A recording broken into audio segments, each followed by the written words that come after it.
हे निकमचे कार्यकर्ते किंवा निकम स्वतःला शेतकरी पुत्र समजतो साहेब. हे निकम नावाचा त्याच्या भावकीतला कार्यकर्ता आहे. त्याची 27 वर्षाची पाईपलाईन होती तिथं. किती? 27 वर्षाची.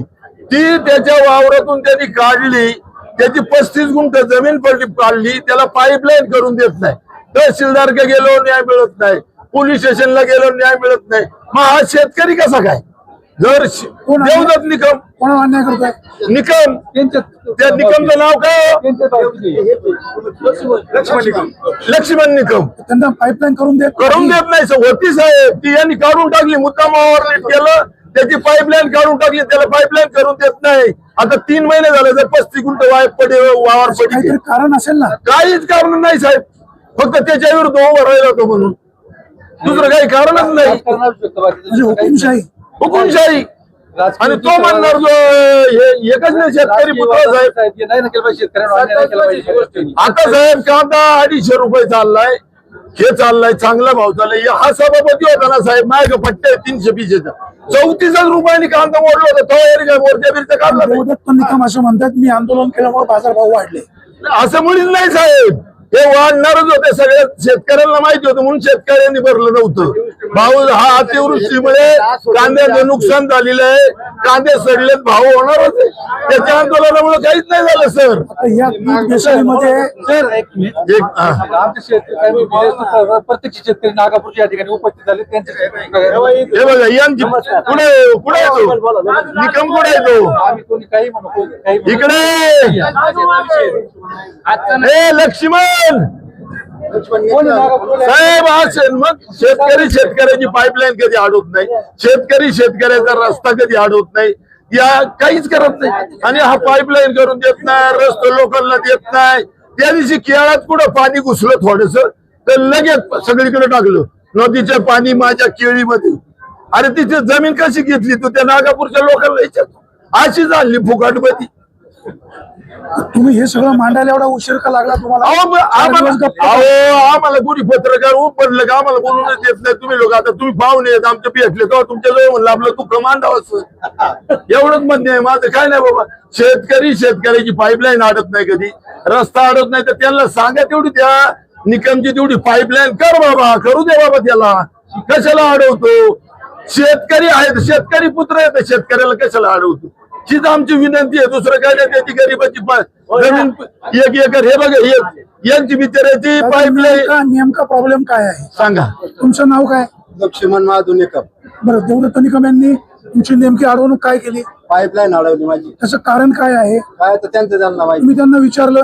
हा पाईपलाईन का आम्ही उकराय केलो होतो. ते काय म्हणले?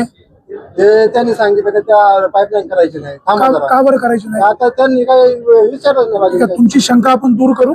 तर ते तुमचे अन्याय करत असतील नक्की आहेत ना. 20 वर्षापूर्वी काय म्हणतात साहेब ऐका. कारण वेगवेगळे असू शकतील. तुम्ही इथं सांगताय कदाचित कारण वेगळं पण असेल. त्यांनी आपल्या महसूलला पण अर्ज केलाय. पोलीस स्टेशनला अर्ज केलाय.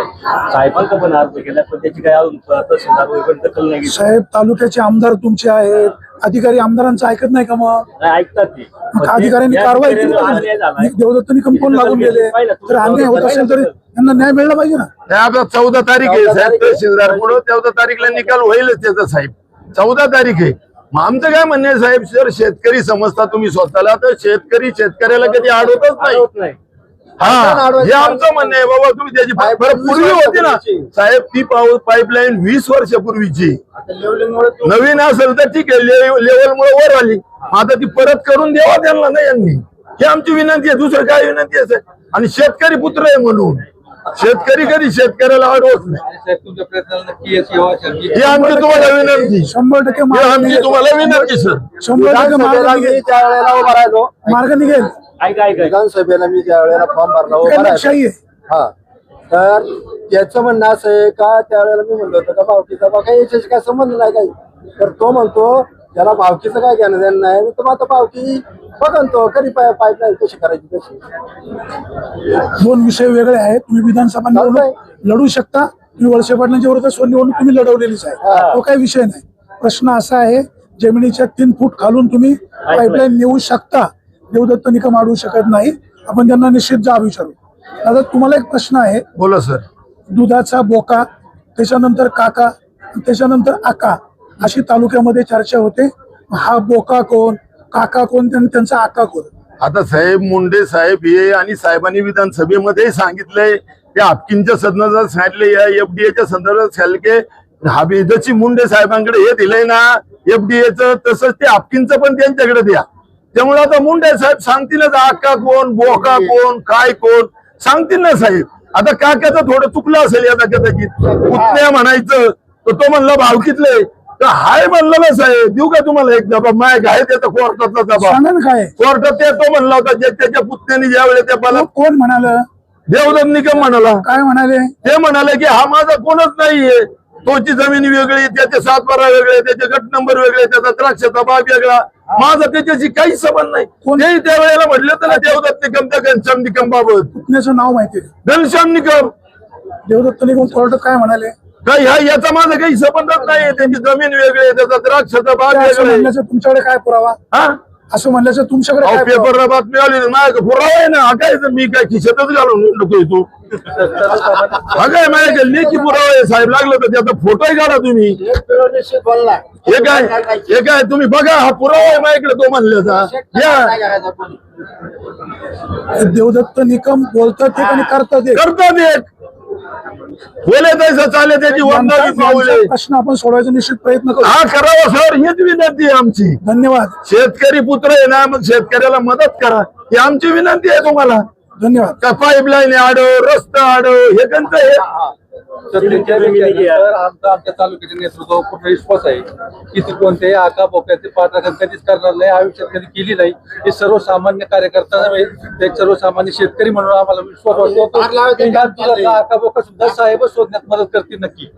साहेबांनी परवा जर भूमिका अधिक स्पष्ट केली असती तर आजचं ह्या सर्व घ्यायची वेळ आली नसती. पण ते नक्की आमचा सर्वसामान्य जनतेचा हा विश्वास आहे की ते परवा दिवशीच भूमिका स्पष्ट झाली असती, पण तुम्हाला माहिती आहे की याच्या एवढ्यात महत्वाचा प्रश्न आधी वाशी भागातला होता साहेब.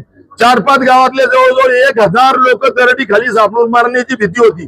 त्यामुळे तिकडे साहेबांनी रात्री निघाले, सकाळी इथं आले, परत तिकडे गेले आणि त्या लोकांना वाचवणे, खाणे पिणे करणे, त्यांची राहण्याची बंदोबस्त करणे, सगळे याच्यामध्ये साहेब होते ना साहेब. मेलेल्याचा मुर्दा उकळून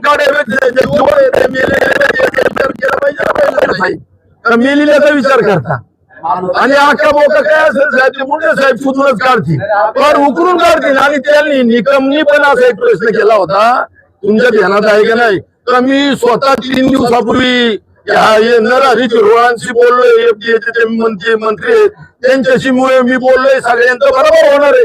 मग सगळ्यांच्या बरोबर होणार आहे, हे काय चाललंय बुवा? सर, दुसरा एक प्रश्न असा आहे, देवदत्त निकम एवढे वर्ष तुमच्या सोबत होते ना, तेव्हा यांच्या लक्षात हा विषय नाही आला? तेव्हा नाही आला त्यांच्या इथे. कसं आहे तेव्हा काय माहिती आम्हाला का नाही आला ना. 17 वर्ष होते आणि कार्यकर्ते म्हणून 37 वर्ष होते साहेब, पण 17 वर्ष पदार होते तेव्हा त्यांच्या काही लक्षात नाही आलं. आता आम्हाला काय माहिती नाही.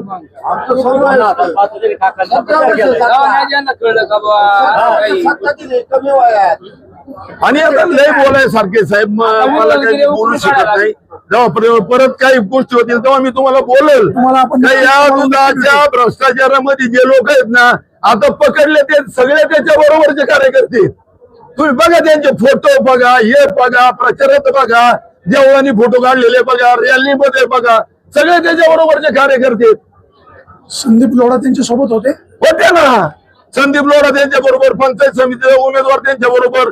परत तुम्हाला सांगतो तांबडे त्यांचा एकदम महत्वाचा कार्यकर्ता. म्हणाले तो तांबडे हा तांबडे वेगळा आहे, 2 तांबड्यांची नावं वेगळी. नाही काही नाही, तेच आहे साहेब. मी रोज टेम्पोनी मुंबईला जातो येतो, आठवड्यातून 4 वेळा, मला सगळं माहिती.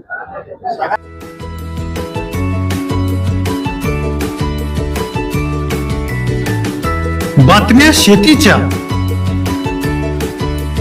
बातम्या मातीच्या, बातम्या अन्यायाच्या, गुन्हेगारीच्या,